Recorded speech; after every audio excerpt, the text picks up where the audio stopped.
কদরের নামাজ কত রাকাত পড়ব? তারাবি পড়লে লাইলাতুল কদরের নামাজ কেমন করে পড়ব? তারাবি তাহাজ্জুদ বলে কিছু নয়, রাতের সালাত 11 রাকাত। কি লাইলাতুল কদর, কি লাইলাতুল কদরের বাইরে। রাতের সালাত 11 রাকাত, 8 3 11 রাকাত। লাইলাতুল কদর লাইলাতুল কদরের বাইরে, তারাবি তাহাজ্জুদ সব মিলিয়ে। আল্লাহর নবী রাকাত সংখ্যা বাড়াতেন না, সালাতের কোয়ালিটি বাড়াতেন। আপনি আজকে গিয়ে টেস্ট করবেন যে 8টা 8:30 ঈশার নামাজ পড়ে দাঁড়াবেন, 8 রাকাত নামাজ পড়বেন।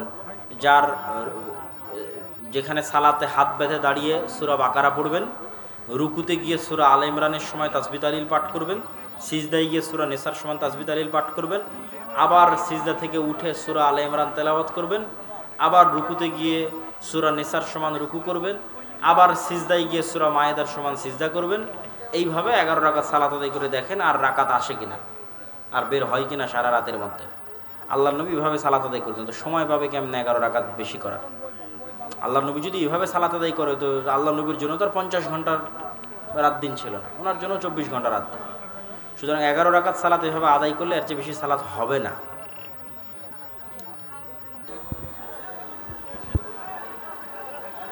যেহেতু ইমামকে অনুসরণের জন্য নির্ধারণ করা হয়েছে, যে ইমাম রুকুর পর বুকে হাত বাঁধে না, তার পিছনে ওই আমল করা যাবে কি?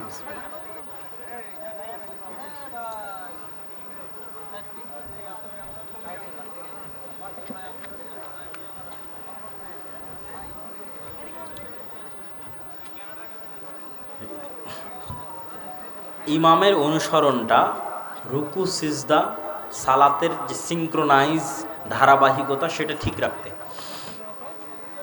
যদি আপনি এই প্রশ্ন উত্থাপন করেন, তাহলে আমি আপনাকে বলবো, ইমাম রুকুতে সুবহান রাব্বিয়াল আযীম 3 বার বললো না 10 বার বললো, তাকে আমি জানি?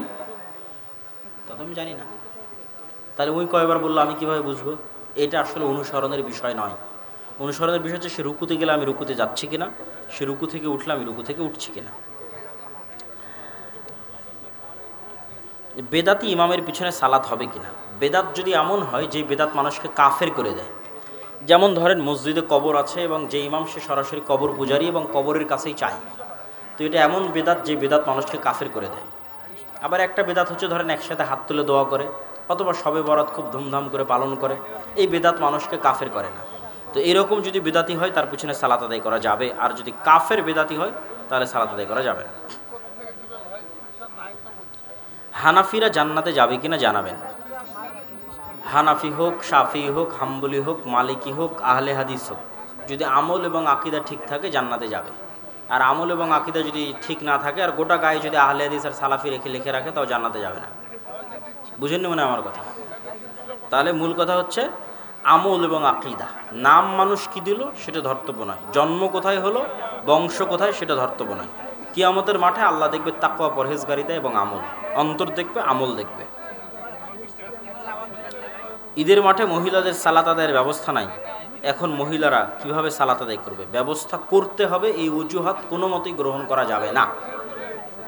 ঈদের মাঠে মহিলাদের সালাত আদায়ের ব্যবস্থা নাই, এই অজুহাত একটি অগ্রহণযোগ্য অজুহাত।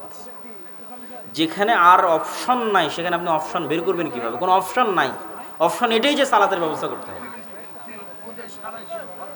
রুকুর পর হাত বাঁধা যাবে কি? মতভেদ আছে। হামিদ হাজি ইসলামিয়া মাদ্রাসা নামটি কি ঠিক? ব্যক্তি নামে মসজিদ মাদ্রাসার নাম হতে পারে। রাসূল সাল্লাল্লাহু আলাইহি ওয়াসাল্লামের সময় মসজিদের নাম বংশের নামে ছিল, সহিহ বুখারীতে অধ্যায় রচনা করা আছে। তবে যারা দান করেছে বা যারা অংশগ্রহণ করেছে, তাদের অন্তরে যেন রিয়া কাজ না করে, যে আমার নামে একটা মাদ্রাসা হয়ে আছে, এটা অন্তরে রিয়া আসতে পারে, রিয়া কাজ যেন না করে, এই জন্য এমন একটা নাম দেওয়া যে নামটা অর্থবহ, যে নামের অর্থটা সুন্দর হবে, সেই নামের সাথে মাদ্রাসার নাম হবে। আর আমি মাদ্রাসার জন্য কাজ করব আল্লাহর সন্তুষ্টির জন্য, আমার নাম থাকলেই কি না থাকলেই কি। ও হ্যাঁ হ্যাঁ, আব্দুল হামিদ যোগ করতে হবে। আপাতত এই অবস্থায় থাকলে আব্দুল হামিদ যোগ করতে হবে, শুধু হামিদ হবে না। বিতির সালাতে হাত তুলে দোয়া করার পদ্ধতি কেমন? সালাতের বই আছে, নিয়ে যাও। সারা বিশ্বে একই দিনে ঈদ ও সিয়াম পালন করা যাবে কি না? এগুলো সবাই জানেন যে কি উত্তর দিব, তাও মানুষ জিজ্ঞেস করে। বাড়ি থেকে বের হলেই কি সফর? বাড়ি থেকে বের হলেই সফর, সফরের উদ্দেশ্যে বের হলেই সফর।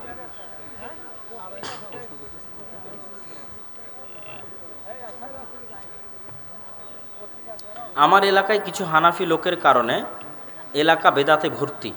আমি 15 বছরের বাচ্চা হয়ে কি করতে পারি? আবার বেদাতগুলো হলো ফরজ সালাতের পরে হাত তুলে দোয়া করা, দাওয়াত এবং উত্তম ব্যবহারের মাধ্যমে দাওয়াত। মারামারি, গণ্ডগোল, কাফের মুশরিক ফতোয়া দিয়ে দাওয়াত নয়। ভদ্রভাবে জ্ঞানের প্রচারের মাধ্যমে দাওয়াত দেওয়া। ফিরআউনের কাছে দাওয়াত দিতে গিয়ে মুসা আলাইহিস সালামকে আল্লাহ ভদ্র ব্যবহার করতে বলেছে। লাইলাতুল কদরের নামাজ কত রাকাত পড়ব? তারাবি পড়লে লাইলাতুল কদরের নামাজ কেমন করে পড়ব? তারাবি তাহাজ্জুদ বলে কিছু নয়, রাতের সালাত 11 রাকাত। কি লাইলাতুল কদর, কি লাইলাতুল কদরের বাইরে? রাতের সালাত 11 রাকাত, 8 3 11 রাকাত। লাইলাতুল কদর, লাইলাতুল কদরের বাইরে, তারাবি তাহাজ্জুদ সব মিলিয়ে। আল্লাহর নবী রাকাত সংখ্যা বাড়াতেন না, সালাতের কোয়ালিটি বাড়াতেন। আপনি আজকে গিয়ে টেস্ট করবেন যে 8টা 8:30 ঈশার নামাজ পড়ে দাঁড়াবেন, 8 রাকাত নামাজ পড়বেন, যার যেখানে সালাতে হাত বেঁধে দাঁড়িয়ে সূরা বাকারা পড়বেন, রুকুতে গিয়ে সূরা আলে ইমরানের সময় তাসবিহ তাহলিল পাঠ করবেন, সিজদায় গিয়ে সূরা নিসার সময় তাসবিহ তাহলিল পাঠ করবেন, আবার সিজদা থেকে উঠে সূরা আলে ইমরান তেলাওয়াত করবেন, আবার রুকুতে গিয়ে সূরা নিসার সমান রুকু করবেন, আবার সিজদায় গিয়ে সূরা মায়েদার সমান সিজদা করবেন। এইভাবে 11 রাকাত সালাত আদায় করে দেখেন আর রাকাত আসে কিনা, আর বের হয় কিনা সারা রাতের মধ্যে। আল্লাহর নবী এভাবে সালাত আদায় করতেন, তো সময় পাবে কেমন 11 রাকাত বেশি করার? আল্লাহর নবী যদি এভাবে সালাত আদায় করে, তো আল্লাহর নবীর জন্য তো আর 50 ঘন্টার রাত দিন ছিল না, ওনার জন্য 24 ঘন্টা রাত দিন। সুতরাং 11 রাকাত সালাত এভাবে আদায় করলে এর চেয়ে বেশি সালাত হবে না। শেখ আপনার এরপরের মাহফিল কোথায়? এরপরের মাহফিল নাই, দাওয়াতি সফর আছে। যতগুলো মাদ্রাসা আমাদের সাথে মুআদালা করেছে, অধিভুক্ত হয়েছে জামিয়া সালাফিয়ার, সেগুলোর সফর আছে, দাওয়াতি সফর কাল থেকে।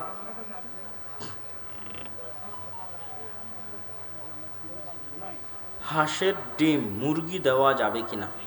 বুঝলাম না। মুরগিকে হাঁসের ডিম দেওয়া যাবে। কোয়ান্টাম মেথড বা কোয়ান্টাম ফাউন্ডেশন সম্পর্কে ইসলাম কি বলে?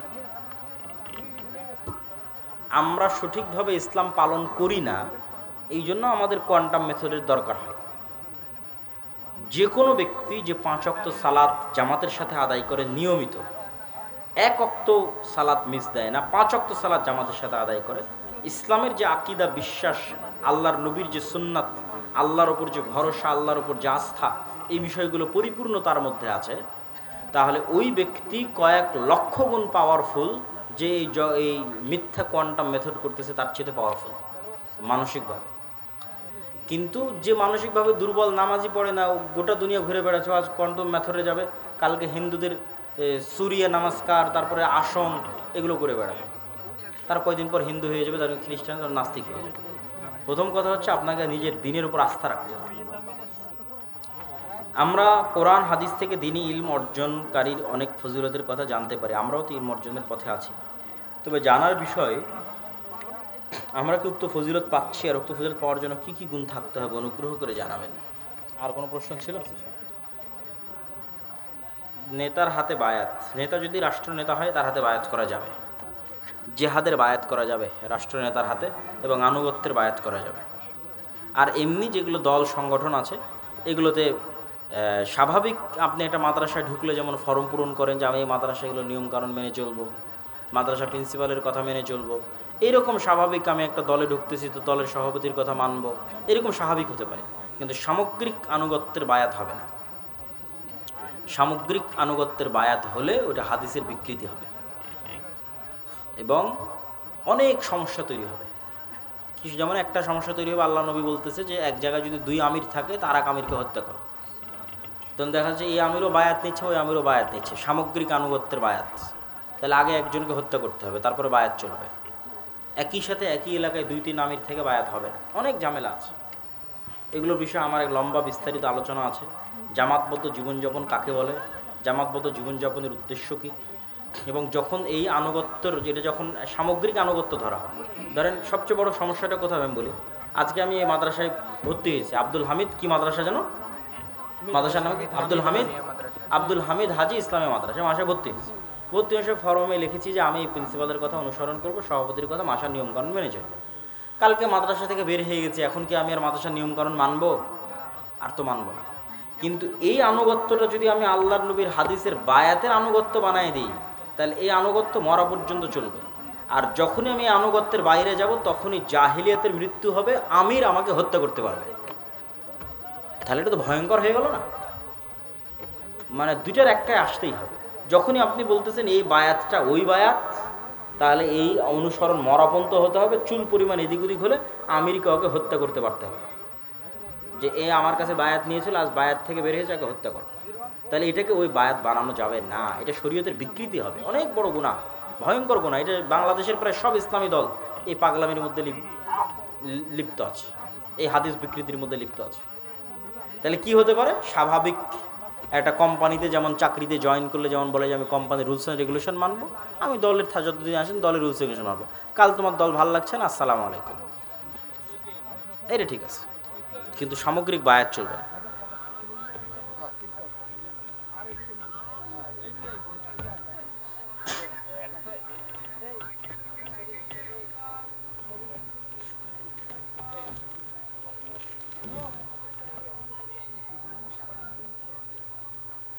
মসজিদ কমিটি গোমরাহ, এমন অবস্থায় কিভাবে সুন্নাত প্রতিষ্ঠা করবে?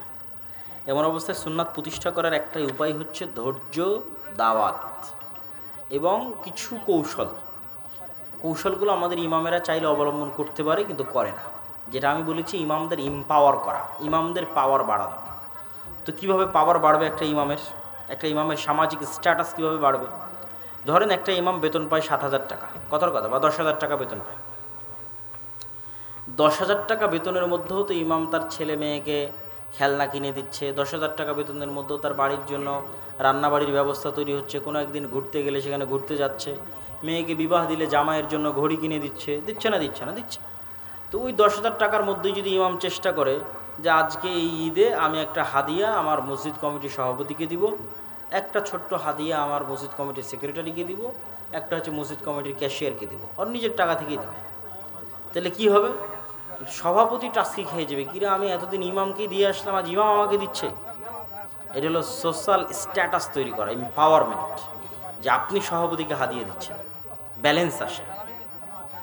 তো আপনি 5 বছর হাদিয়া দিয়ে দেখেন প্রতি ঈদে আপনার সভাপতিকে, তারপরে যদি আপনি সভাপতির লেভেলে না চলে গেছেন, সভাপতির আপনি বরাবর লেভেলে চলে যাবেন। কিন্তু আমরা তো সেটা করি না, খালি দেন, সভাপতি দেন, সেক্রেটারি দেন, বেতন দেন, সব দেন, নিতে নিতে গোলাম হয়ে গেছে। ব্যালেন্স তৈরি করতে হবে। এই সোশ্যাল স্ট্যাটাস এবং সোশ্যাল এম্পাওয়ারমেন্ট তৈরি করলে দেখবেন যে আপনি অটোমেটিক পরিবর্তন করতে পারতেছেন, এবং পরিবর্তন করার অনেক ভালো ভালো কৌশল আছে, সেই কৌশলগুলো অবলম্বন করতে পারে।